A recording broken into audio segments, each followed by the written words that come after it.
네, 첫 번째 발제를 우리 조영욱 교수님께서 지금 한국 문화와 의료 환경에 적합한 우리 종사자 훈련 도구를 개발하고 있는 개발 연구 개발 사업에 대해서 소개를 해주셨고요. 네, 그 두 번째 발제로는 뭐 이 오픈 다이얼로그를 포함한 이런 서비스에 대한 조금 더 구체적인 부분들 그리고 관련된 정책 재원에 대한 발제를 듣는 시간으로 하겠습니다. 네, 두 번째 발제는 우리 김성수 원장님께서 해주시겠고요. 네, 그 새로운 경기 도립 정신병원장을 역임하셨고 지금 다원 정신건강의학과 원장으로 계시고요. 한국 오픈 다이얼로그 학회 공동 대표를 맡고 계십니다. 네, 시간이 조금 지나서 한 33분인데요. 네, 4시까지 발표 부탁드리겠습니다. 네, 안녕하세요. 정신과에서 김성수입니다. 제 아래에 지금 이렇게 제 소개가 좀 길게 나와 있는데요. 이 WHO 퀄리티 라이츠에 기반한 치료 친화적 환경 조성을 위한 인권 중심 중재 기술 개발, 이것이 이제 그 아주대학병원과 이응병원 그리고 여러 지금 단체에서 도와주고 계시는 저희 연구의 제목입니다. 저는 이제 그 연구진으로 일을 하고 있고요. 오늘은 좀 기본 소개에 대해서는 앞서 조영혁 교수님께서 해주셨기 때문에 좀 구체적인 정책을 좀 제언을 말씀드리고자 합니다.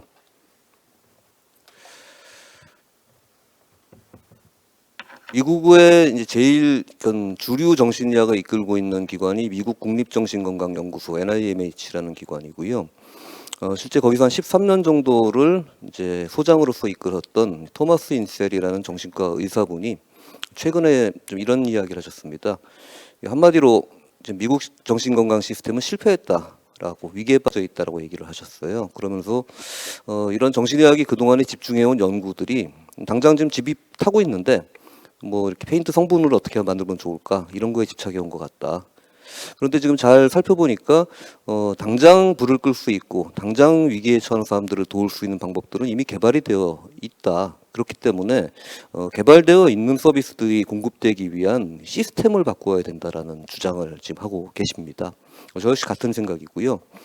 그간 이제 공공정책이 집행되는 단위에서 일을 해본 경험으로 이 거시 레벨에서의 정책이 바뀌게 될 때 실제 정신건강 위기를 겪는 개인과 그 가족들 그리고 그들을 돌보는 공동체 전체의 삶이 바뀌는 것을 많이 경험하게 됩니다.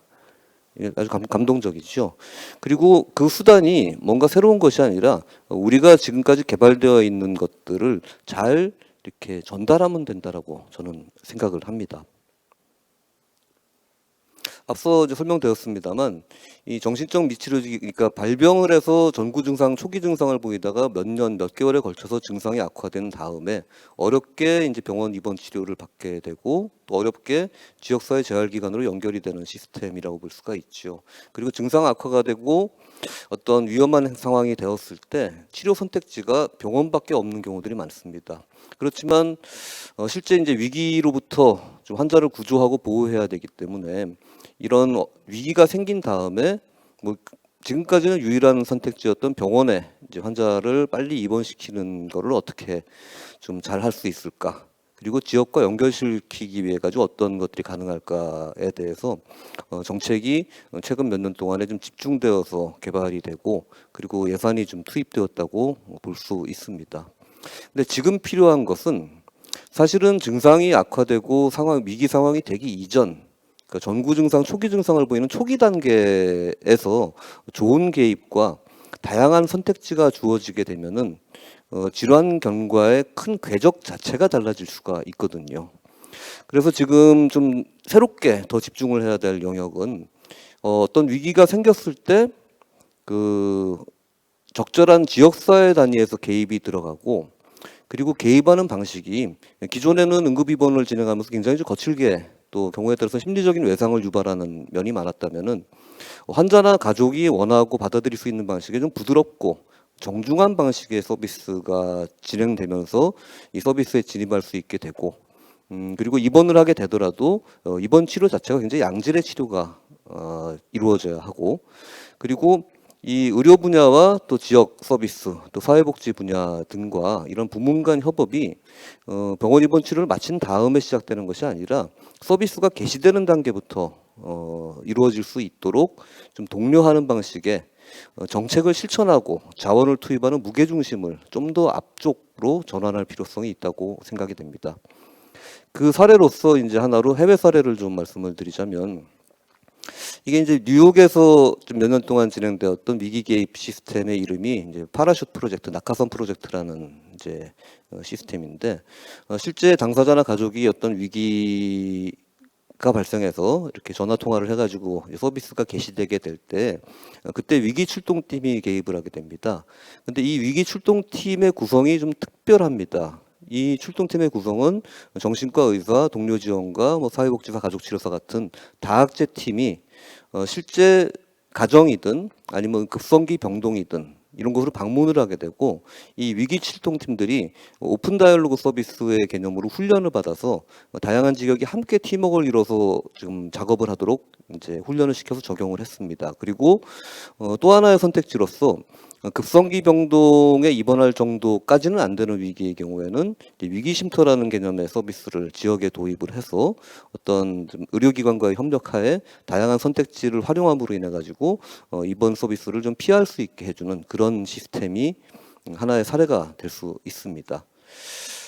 이런 사례들을 이제 WHO 의 서비스 지침에 근거해서 한국에 어떻게 적용할 것인가가 이제 화두라고 볼 수 있는데요. 이 국제적인 맥락은 이미 말씀을 드렸고, 그다음에 훈련 도구 중에 리커버리 모듈의 도입은 2018년부터 시작이 되어서 지금 최근에 이제 용인병원에서 번역을 또 해주시기도 했고, 그리고 모범 사례를 담고 있는 정신건강 서비스 가이던스 역시 첫 권역별 개발 회의가 2019년에 한국에서 있었습니다. 그리고 태아생선원집에서 번역을 해주셨고요. 앞서 말씀드린 위기 초기 단계 개입과 관련해서 WHO에서 모범 사례를 4개 정도 제시를 하고 있는데, 그 중에 3개의 모범 사례가 이제 위기 쉼터 사례이고, 한 가지가 오픈 다이얼로그 서비스입니다. 그런데 사실 위기 쉼터 서비스에서도 서비스를 제공하는 방식에 있어서는 오픈 다이얼로그적인 요소들을 모든 모범 사례에서 적용을 하고 있는 중이고요. 또한 급성기 입원 병동 서비스가 어떻게 이루어지는 것이 바람직한가? 아까 나탈리 드루나 미셸 펑크도 설명을 했지만, 이런 모범 사례들이 실제 기존 관습적 서비스보다 비용이 더 많이 들지 않으면서도 효과가 좋고 CRPD에 연동한다라고 말씀을 하셨죠. 모범병원 서비스로 언급된 3개의 기관들의 공통점은 강압적인 처치를 하지 않고, 그리고 오픈 다이얼로그적인 접근을 제공을 하고, 그리고 입원 기간 내내 지역 서비스와 연결이 되어 있고, 그리고 지원 의사결정이 포함되면 제공되면서 동료 지원 서비스가 제공된다라는 이런 공통점을 가지고 있습니다. 뭔가 계속 교집합이 좀 발견되고 있는 것 같습니다. 우리나라 상황을 좀 분석을 해볼 때, 우선은 지역과 병원이 단절돼 있고 서비스가 제공자 중심으로 좀 배치되어 있는 면이 있습니다. 당사자가 위기를 겪게 되면은 일단은 지역에 있는 경찰 구급대라든지 이런 지역기관이 개입을 하게 되는데, 일단 개입을 해서 할 수 있는 선택지는 유일하게 병원에 입원시키는 겁니다. 급하게. 이 과정이 참 괴롭고 힘들죠. 근데 입원하게 되면은 그 순간 당사자가 지역사회 서비스로부터 연결이 끊어지는 경우가 많습니다.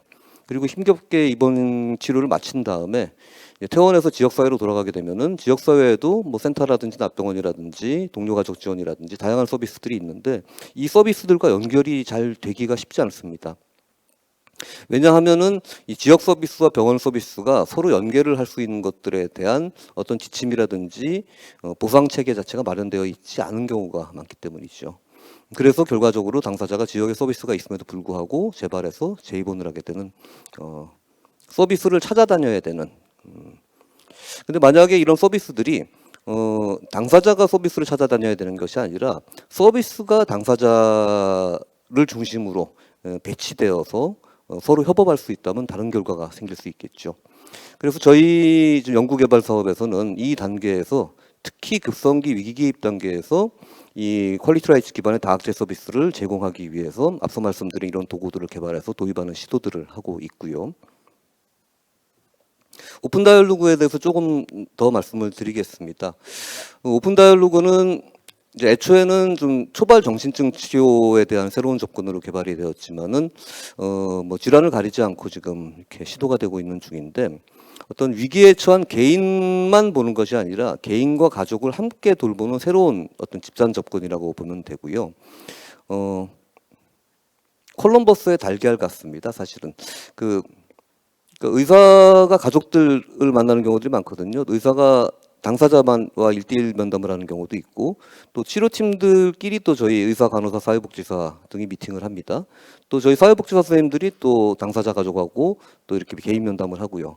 그런데 당사자와 가족과 의사, 간호사, 사회복지사 등의 치료팀들이 다 함께 모여가지고 얘기를 하는 것들을 별로 시도해보지 않았던 것 같아요. 근데 그렇게 시도하게 됐을 때 대단한 좀 효율성과 효과를 보일 수 있다라는 것이 오픈 다이얼로그의 기본 세팅이고요.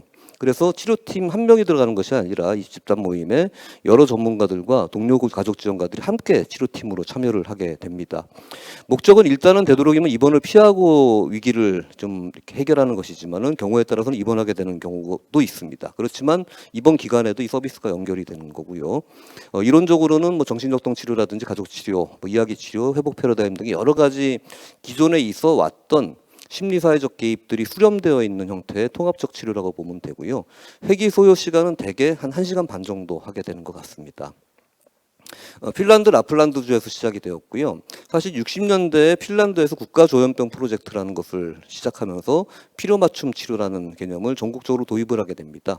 이게 이제 당사자와 가족을 치료진들이 함께 만나서 평가 위주가 아니라 그들의 욕구가 뭔지를 파악해서 그들 중심으로 서비스를 어레인지해서 제공한다라는 개념이고요. 지금까지 한 24개국에 도입이 되고 있고 우리나라가 이제 25번째 정도 되는 것 같습니다. 나라마다 이제 서비스 환경에 따라서 지역 기반으로도 제공이 되고 있고 병원 기반으로도 시도가 되고 있습니다.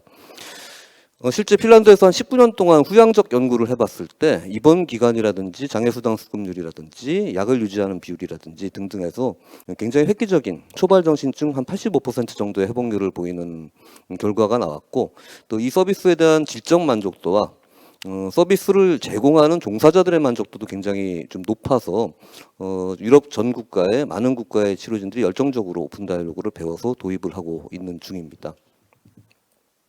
저 그림처럼 동그랗게 모이는 거예요. 그래서 당사자와 당사자한테 중요한 사람들, 치료팀들이 함께 모이게 되고요. 되게 원하는 장소를 선택합니다. 그래서 거의 대부분의 경우 당사자의 자택으로 저희 팀이 방문해서 진행을 하게 되는데 좀 충분한 시간을 들여서 평가를 하기 위한 어떤 질문 위주의 면담이 아니라 당사자와 가족들의 말씀을 저희가 열심히 경청하는 좀 고유의 어떤 기술과 팀워크, 철학이 동반되는 그런 어떤 집단 모임 기법이라고 이해할 수 있습니다. 좁은 의미로는 당사자와 이 네트워크, 가족 지인들, 종사자와 함께하는 집단 모임으로 볼 수도 있지만은 넓은 의미로는 서비스 시스템이 병원 서비스든 지역 서비스든 좀 협업하고 연동할 수 있도록 재조정하는 시스템 자체를 오픈 다이얼로그로 정의하기도 합니다. 그러기 위해서는 어떤 좀 조력자들, 제공자들의 문화도 필요하고 팀워크도 필요하고 특히 훈련이 굉장히 중요합니다. 오픈 다이얼로그의 근거는 이미 나와 있습니다. 그 약물 치료 외에 다양한 형태의 정신사회적 중재들이 지금 이렇게 근거 기반으로 권장이 되고 있는데 그 중에서 가장 좀 근거 기반이 높은 치료는 가족 중재로 되어 있습니다. 그래서 여러 가이드라인들을 보면은 이런 정신증 환자들에 대해서 종류에 막론하고 가족 중재는 무조건 시행할 거를 권하고 있는데 이 가족 중재를 조현병 및 정신증 환자들에게 어떻게 해야 되는지에 대한 기법으로서 현재까지 나온 기법 중에 가장 진화된 형태의 심리사회적 가족 중재이고 그 과학적 근거 역시 강력하기 때문에 그걸 근거로 지금 영국이라든지 또 아까 뉴욕의 파라슈 프로젝트라든지 이런 데서 시도가 되고 있다고 할 수 있고요. 최근 들어서 이쪽 심리사회적 중재 중에서는 급속도로 논문이 증가하고 있고 가장 좀 활발하게 연구가 되고 있는 좀 장르라고 볼 수가 있고 그래서 어찌 보면은 이걸 도입하는 정신과 의사 선생님 말씀하시기로 이제 마치 우리가 약을 중심에 놓고 약물 치료 주변만 뱅뱅 도는 식의 이런 치료를 했다면은 약물 역시 이제 하나의 선택지가 될 수 있지만은 이런 관계 자체가 끊어져 있고 고립되어 있는 거를 연결시켜 주는 것 자체가 어떤 정신의학의 목적이고 거기에 기반한 치료들을 제공을 하자라는 그런 의미를 담고 있고요. 오픈 다이얼로그를 한국에 도입하기 위한 작업을 잠깐 소개시켜 드리겠습니다. 실제 이걸 하기 위해서는 어느 정도 수준 이상의 좀 훈련이 필요합니다. 그리고 치료팀이 나가서 오픈 다이얼로그를 한다고 말씀드렸기 때문에 이 치료팀들이 마련이 돼야 되겠죠. 그래서 3월 달에 25명의 우리 치료팀이 구성이 됐습니다. 이 안에는 병원 직원도 있고 센터 직원도 있고 동료 지원가도 있고 가족 지원가도 있습니다. 이분들을 대상으로 저희가 그 이제 국제 공인 훈련 자격을 갖춘 두 분을 초청해서 5일 동안 밀도 있는 워크숍을 가졌고 이것만으로는 부족합니다. 그래서 정기적으로 저희들이 모이면서 또 제가 지금 교육자, 국제 공인 교육자이기 때문에 이 관련한 이제 자문을 받으면서 실제 운영을 해오고 있습니다. 캐치먼트 에리어가 수원이라서 이제 수원 센터에서 의뢰된 이제 사례들을 접촉해서 저희 팀이 직접 가정 방문하는 형식으로 진행이 되고 있고요. 이런 지역 사회에서 가정 방문을 하고 센터에서 의뢰된 사례는 지금까지 한 90분짜리 세션을 한 80회기 정도 방문을 한 것 같습니다. 그리고 별도로 병원 안에서의 오픈 다이얼로그는 이은병원에서 지금 10년 동안 한 250회 정도 되는 것 같아요. 이렇게 해오고 계시고 한 3명이나 4명 정도 팀들이 가정 방문을 하거나 병원에서 진행을 하고 정기적으로 모임을 가지고 있고 저기 보이는 이제 영문 자막 들어가 있는 영상은 실제로 진행된 오픈 다이얼로그 영상을 저희가 당사자 가족의 허락을 받고 촬영을 해서 그 부분을 다 이제 영어 자막을 달아서 국제 전문가들로부터 이 세션에 대한 슈퍼비전을 받기 위한 목적으로 이제 촬영을 했고요. 실제 이렇게 개입을 해보니까 상당한 경우에서는 좀 비자의 입원이 원래 평상시 같았으면 비자의 입원이 진행됐을 법한 이런 좀 양성 증상이 굉장히 심하고 고통스러워하시던 경우임에도 불구하고 이 오픈 다이얼로그 세션을 통해 가지고 결과적으로는 입원을 회피하게 되고 적절한 의료 내지는 복지 서비스를 받으실 수 있게 되고 취업까지 이어지게 되는 이런 사례들이 좀 많이 있었고요. 그리고 경우에 따라서는 그럼에도 불구하고 조증 증상이 악화된다라든지 정신증 증상 때문에 위험한 상황이 되어서 입원을 하시게 되는 경우도 있었습니다. 그런데 이미 지금 치료진들에 대한 신뢰가 생겨 있기 때문에 이 입원 자체가 자의로 벌어진다라든지 입원 서비스로서의 이제 진입 과정이 굉장히 부드럽고 당사자가 신뢰하는 방식으로 진행될 수 있었다라는 것이 좀 특징적이고요. 그래서 관련된 연구들을 좀 및 조사를 하고 있는데 저희 팀으로 함께 하고 계시는 이제 가족 지원가이신 이제 수원 정신건강가족학교의 서른영 선생님께서 몇 달 전에 실제 이 오픈 다이얼로그 서비스를 받아보신 가족분들 전체를 몇몇 가족을 1인당 한 1시간 반씩 심층 인터뷰를 하신 조사를 하셨습니다. 그래서 지금부터 나오는 슬라이드는 이 가족분들이 허락하셔서 이분들이 오픈 다이얼로그를 어떻게 경험하셨는지에 대한 내용입니다. 첫 번째 질문은 당신을 변화시켰던 점은 무엇입니까? 뭐 존경과 동등의 대화가 있었었고 이제 증상으로 인해 멀어졌던 아들과 속마음을 터놓고 대화할 수 있게 되었다라는 말씀들이 있으셨고요. 그리고 당사자가 달라진 점은 어떤 것인가? 당사자들이 자발적으로 약물 복용을 하시게 되고 따님이 차츰 말을 많이 하시게 되고 자기 심경을 토로하게 되고 그리고 활동량이 늘어나시게 되고 또 이런 재활 프로그램들에 참여하시게 되었다. 오픈 다이얼로그가 죽은 내 아들을 살렸다. 이렇게 말씀하신 분도 계셨어요. 일반 상담 방식하고 오픈 다이얼로그가 좀 뭐가 달랐느냐에 대해서 팀원들이 뭣도 요구하거나 지시하지 않고 그렇지만은 신뢰를 느낄 수 있었고 대단한 따뜻함과 친밀감을 느낄 수 있었다라는 그리고 진행 방식이 좀 달랐다라는 얘기를 해주셨고요. 다른 가족들에게 오픈 다이얼로그를 어떻게 설명할 수 있을지에 대해서 물어봤는데 서로의 신경을 토로하고 이런 대화가 사람의 정신을 살리는 것 같다. 굉장히 강추한다. 개별화된 맞춤형 치료고 인간 존중의 치료이다. 나도 배우고 싶다라는 얘기를 하셨었습니다. 이런 여러 가지 서로 이해하고 가족 관계를 복원하는 계기가 되는 등의 좀 긍정적인 효과들을 보고 하셨다고 거의 전원이 그렇게 보고 하셨다고 보고를 해주셨고요. 그래서 좀 저희가 이제 몇 달 이렇게 1년 정도 해본 다음에 경험으로서는 이 오픈 다이얼로그를 통해서 이 사람 중심으로 정신건강 서비스 자체가 좀 복원될 수 있겠구나. 그리고 실제로 많은 경우에 좀 입원을 회피하고 위기 극복이 되는구나 하는 거를 작동한다라는 것을 목격을 했습니다. 물론 여러 명의 치료진이 저를 포함해서 방문을 해서 90분 동안 면담을 한다는 건 굉장히 큰 자원을 투입하는 것이죠. 그렇지만 그런 자원을 투입함으로 인해서 이분들이 이제 구급대를 부르고 응급 입원을 하게 되고 입원하셔서 고생을 하게 되는 그런 비용들이 지금 지출이 회피할 수 있기 때문에 무용의 효과가 굉장히 크다. 그리고 입원하게 되는 경우에도 경과가 좋더라. 그래서 당사자 가족의 만족도는 실제로 높은 걸 발견을 했습니다.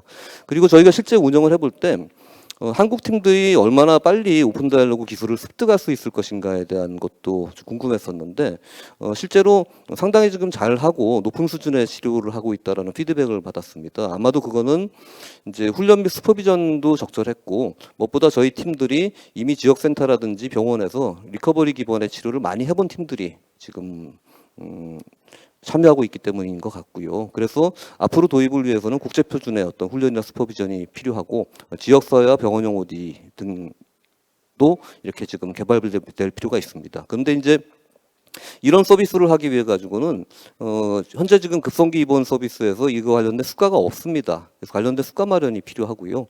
그리고 지역센터 요원들이 이걸 실천하기 위해 가지고는 뭐 지침을 만들어서 무조건 실천하라고 이렇게 요구하실 게 아니라 이분들이 자발적으로 실천해 볼 수 있도록 우선 교육 훈련이 우선시 되어야 합니다. 그리고 동료 지원가가 참여할 수 있도록 기획이 되어야 되고요. 그 비강압 치료는 이제 천주의 성요한병원이 주도해서 저희 연구뿐만이 아니라 지금 국립센터, 국립공주병원, 부곡병원, 다운병원 등 여러 의료기관에서 이 팀들을 초청해서 워크숍을 진행하고 있을 정도로 굉장히 좀 인식과 요구도가 급속도로 증가하고 있습니다. 저는 개인적으로 정신과 급성계 치료 중에서 제일 최고 수준의 어떤 인본주의적 기법의 정수라고 지금 생각을 합니다. 이런 것들을 실제 실천하기 위해서는 기존 정책과 연동을 시키는 것이 필요할 것 같습니다. 예를 들면 복지부에서 정신질환자 지속치료 지원 시범 사업을 하면서 이미 만들어 놓은 수가 체계들이 있습니다. 이 수가 체계들의 콘텐츠로서 이런 것들을 시행할 수 있도록 지금 보다 세부적인 지침을 마련을 하고 훈련을 시킬 필요가 있겠죠. 또 역시 급성기 치료의 내용을 강화하기 위해서 표준 운영 지침 마련을 연구했는데 거기에서도 새로 개발되는 어떤 이런 비약물적 프로그램에 대해 가지고 현실적인 수가를 개발해서 운영을 하자라고 제안을 해주신 상황입니다. 이런 다음 스텝의 정책에다가 저희들이 만든 이 프로그램들을 도입을 할 수 있습니다. 한편으로 비강압 치료 관련해서는 좀 더 보완이 필요한 것 같습니다. 현재 그 정신과 병원에서 병동에서 환자를 결박하거나 이제 좀 이렇게 좀 투약을 이제 힘을 들여서 했을 때 수가를 정신과적 응급처치라는 수가를 받을 수가 있습니다. 그리고 최근에 새로 신설된 것이 이제 정신과 병의원급에서 이 당사자분을 폐쇄병동 안에 있는 격리실에서 격리 관찰을 시행한 경우에 또 별도의 수가를 더 받을 수 있게 되어 있는데 이게 2시간 이내일 때는 수가를 못 받고요. 2시간에서 6시간이면은 17,000원, 6시간 넘어가게 되면 35,000원 이렇게밖에 되어 있는데 물론 이 정신과적 응급처치가 고생스럽고 굉장히 좀 힘이 드는 치료이므로 수가가 필요한 거는 사실입니다만 이게 자칫 잘못하면은 이 격리를 했다 하면은 이제 2시간을 채우면은 지금 수가를 받을 수 있기 때문에 필요 이상의 격리 시행이 이루어지거나 시간이 길어질 이런 가능성이 내재합니다. 그러면은 좀 더 선진적인 비강압 치료를 도입하기 위해서는 이 수가들 외에 고조완화 기법이라든지 대응팀 운영이라든지 도수업체 디브리핑 같은 저희가 개발하고 있는 치료들에 대해서도 수가를 만들어야 됩니다. 그리고 그 수가가 조금 더 높은 가격을 지금 매길 수 있도록 해야지 민간 위주로 구성되어 있는 우리나라 의료기관에서 보다 인권적인 치료를 할 수 있는 그런 동기가 부여될 수 있겠죠. 동료 지원 서비스를 공공병원과 민간병원에서 해본 좀 소감을 말씀드리겠습니다. 경기도립병원과 이은병원에서 절차 조력 서비스 기관들과 협업해서 열심히 했는데 실제로 도립병원 같은 경우에도 1개월 이내 재입원율이 6%, 그다음에 민간병원 이은병원은 1개월 이내 재입원율이 3.7%입니다. 지금 전국 평균이 한 26%에서 42%까지 얘기를 하죠. 획기적인 어떤 치료 성과라고 볼 수 있는데 이런 서비스가 이루어진 것이 절차 보조 서비스만으로 이루어진 건 아니지만은 실제로 비자의 입원을 했을 때 이 절차 조력 서비스가 있음으로 인해 가지고 치료에 대한 신뢰가 증가하고 특히 이제 집중 사례 관리와 연동을 할 수 있을 때 효과가 있는 것 같다. 그런데 이제 한편으로는 이것들이 좀 더 확대가 돼서 도입되기 위해서는 병원의 인적 부담들, 행정업무 부담이 굉장히 늘어나기 때문에 이런 부분들을 좀 보완할 필요가 있겠고 저희는 절차 조력 서비스가 도입되고 확산되어야 된다고 생각합니다. 그렇지만은 이것이 도입되기 위해서는 병원에서 실제로 운영할 수 있도록 하기 위한 보상책이나 가이드라인 마련이 필수적으로 필요합니다. 그래서 저희가 만든 서비스 도구들을 저희는 다 만들었거든요. 거의 만든 거를 도입해 주기를 지금 정부에 요청드리는 겁니다. 그래서 우선은 지역 서비스, 병원 서비스, 절차 조력 서비스에 다 적용 가능한데 그 도구 중에서 1차로 죄송합니다. 이게 안 넘어가네. 예. 회복 프로그램을 도입할 수가 있고요. 그 다음에 오픈 다이얼로그 훈련 도구를 교육 프로그램에 넣을 수가 있습니다. 회복 프로그램을 받으신 분들이 병원의 스태프들한테 비강압 치료를 이제 사용할 수 있도록 훈련을 시행할 수가 있고요. 또 저희가 개발한 동료 지원 의사 결정 훈련 도구도 이렇게 연동되어서 움직일 수가 있습니다. 어찌 보면은 이 도구들을 개발해서 어떻게 커리큘럼을 짤 것이에 대한 고민을 한 건데요. 이런 것들이 단계적으로 도입이 되지만은 실제 실천을 할 때는 모든 프로그램들이 연동되면서 정신보건센터든 아니면 사회복지시설이든 또 특히 급성기 병동의 서비스가 달라질 수 있습니다. 마지막으로 그동안 저희가 준비해 왔고 그다음 실천 우선적으로 좀 실천되어야 되고 그리고 또 실천 가능한 부분에 대해서 저의 정책적 제언을 좀 드리고자 합니다. 우선은 지금 급성기와 급성기가 아닌 병동의 차별화가 되지 않고 또 그냥 똑같은 방식의 좀 힘겨운 치료가 진행이 되고 있는데 적어도 급성기 병동에서 이런 비강압 치료나 오픈 다이얼로그 등의 프로그램에 대해서는 기존에 이미 지금 활성화 시범 사업 같은 항목들이 있기 때문에 그런 항목들을 이용해서 수가가 책정이 되어서 의료보험 적용이 되도록 해야 됩니다. 그리고 급성기 입원 치료에 대한 별도 기준에 대한 것들은 연구 영역이 이미 끝나 있는 걸로 제가 알고 있고요. 그래서 이 치료들을 지금 정부의 필수 의료 항목에 포함을 시켜야 되고요. 사실은 지금 이런 식으로 가다가는 좀 많지 않지만 회복 인권 기반 급성기 치료가 지금 이러다가 없어지는 거 아닌가 하는 좀 염려가 될 정도로 좀 엄중한 상황입니다. 두 번째 제안이 아마 제일 빨리 실천 가능한 제안이라고 생각이 됩니다. 저희 팀들이 개발하고 퀄리티라이츠에서 애초에 제시했던 이런 것들을 이용해서 이 당사자 가족을 포함한 병원과 지역의 종사자들이 새롭게 일하기 위한 공적인 교육 훈련 시스템을 도입해 주실 것을 요청드립니다. 정부는 상당히 강력한 교육 플랫폼을 이미 가지고 있습니다. 보건복지인재원에서도 굉장히 강력한 하드웨어와 소프트웨어를 가지고 계시고요. 국립정신건강센터에서도 전체 지금 당사자들과 동료 지원가들과 전문 요원들을 교육하고 계십니다. 이 플랫폼에서 지금까지 저희가 언급드린 이런 교육 훈련들을 상시로 지금 가동할 수 있도록 계획을 짜주시기를 요청을 드립니다. 그리고 이 교육만 한다고 끝나는 것이 아니고 지역 기관별로 실천하고 유지 발전을 하기 위해서는 이런 것들을 실천하는 과정에서의 슈퍼비전이라든지 이거는 이제 성찰적 작업이라고 하거든요. 이런 것들을 도입할 수 있도록 지침이 개정이 필요하겠죠. 그리고 이미 존재하는 전문요원 보수교육이라든지 인권강사 양성 보수교육들이 진행되고 있습니다. 1년에 몇 시간씩. 이 안에 이 QR 콘텐츠를 적극 도입해 주시기를 요청드립니다. 그리고 서비스 결국 이제 이 정신건강 서비스 영역에서는 거버넌스가 제일 중요한 것 같아요. 함께 하는 거죠. 서비스 이용자를 포함하고 서비스 이용자와 협력할 수 있는 방식의 거버넌스가 이루어져야 되는데 그거를 하기 위한 입법이 필요하다고 봅니다.